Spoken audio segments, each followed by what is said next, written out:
Assalamualaikum warahmatullahi wabarakatuh. Tabi pun, saya Ida Lastari Indrapati, CGP Angkatan 5, Guru SD Negeri 2 Pinang Jaya, Kota Bandar Lampung, akan memaparkan filosofi pemikiran Ki Hajar Dewantara. Raden Mas Suwardi Suryaningrat atau yang biasa kita kenal dengan Ki Hajar Dewantara lahir tanggal 2 Mei 1889. Beliau adalah Bapak Pendidikan Nasional. Saat muda, beliau berani menentang pemerintah kolonial Belanda hingga beliau diasingkan ke Pulau Bangka. Nah, disitulah beliau belajar banyak tentang dunia pendidikan dan pengajaran bersama dua sahabatnya, Douwes Dekker dan Cipto Mangunkusumo. Pada tanggal 3 Juli 1922, beliau mendirikan Taman Siswa. Taman Siswa adalah gerbang kemerdekaan rakyat untuk dapat menikmati pendidikan tanpa memandang status sosial. Taman Siswa.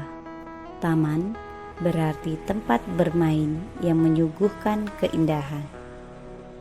Tujuan pendidikan yaitu menuntun segala kodrat yang ada pada anak-anak agar mereka dapat mencapai keselamatan dan kebahagiaan yang setinggi-tingginya, baik sebagai manusia maupun sebagai anggota masyarakat.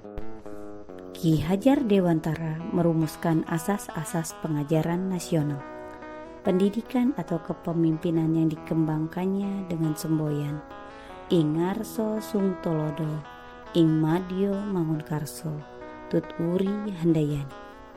Ing Ngarso Sung Tolodo berarti di depan, seorang guru harus mampu memberi teladan atau contoh tindakan yang baik. Ing Madyo Mangunkarso yang berarti di tengah atau di antara murid, seorang guru harus menciptakan prakarsa dan ide. Dan yang terakhir, Tut Wuri Handayani, yang berarti dari belakang, seorang guru harus bisa memberikan dorongan atau arahan. Pendidikan dan pengajaran. Kata pendidikan dan pengajaran memiliki arti yang berbeda. Pengajaran adalah salah satu bagian dari pendidikan. Pengajaran itu tidak lain adalah pendidikan dengan cara memberi ilmu atau berfaedah buat hidup anak-anak, baik lahir maupun batin. Sedangkan pendidikan diartikan sebagai tuntunan dalam hidup tumbuhnya anak. Pendidikan itu hanya suatu tuntunan di dalam hidup tumbuhnya anak-anak kita. Artinya bahwa hidup tumbuhnya anak itu terletak di luar kecakapan atau kehendak kita kaum pendidik. Pendidikan dianalogikan sebagai penyemaian berbagai macam benih. Guru diibaratkan sebagai petani yang merawat benih-benih. Murid sebagai beragam benih yang ditanam. Dalam melakukan pembaharuan yang terpadu, hendaknya selalu diingat bahwa segala kepentingan anak-anak didik, baik mengenai hidup diri pribadinya maupun hidup kemasyarakatannya, jangan sampai meninggalkan segala kepentingan yang berhubungan dengan kodrat keadaan, baik alam maupun zaman. Budi pekerti atau watak atau karakter merupakan perpaduan antara gerak, pikiran, perasaan, dan kehendak atau kemauan sehingga menimbulkan tenaga. Budi pekerti juga dapat diartikan sebagai perpaduan antara cipta, rasa, karsa, dan karya.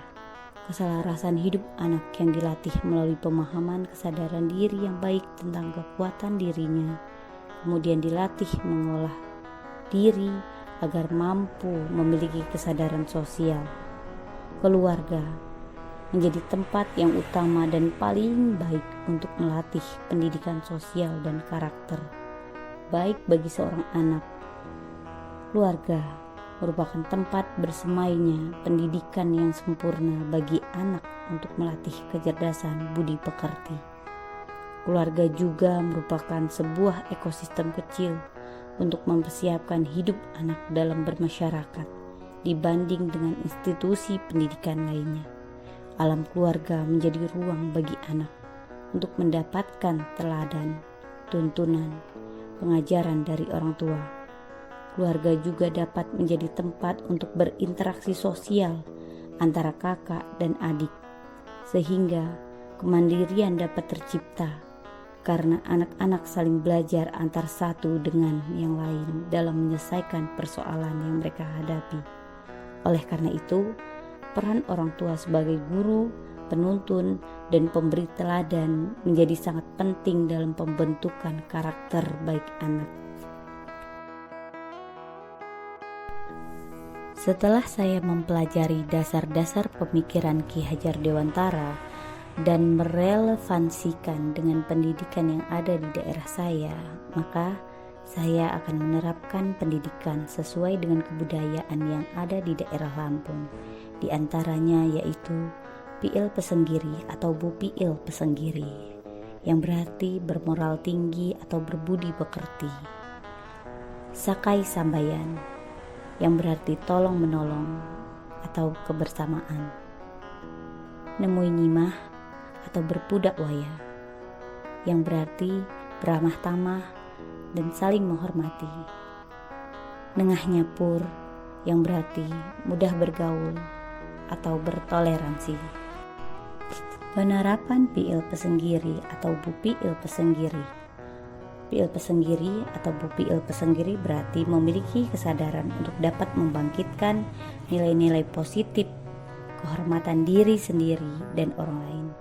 Di sini, guru harus dapat menuntun siswa berkembang sesuai dengan bakat, minat, dan potensi dirinya. Nengah Nyapur.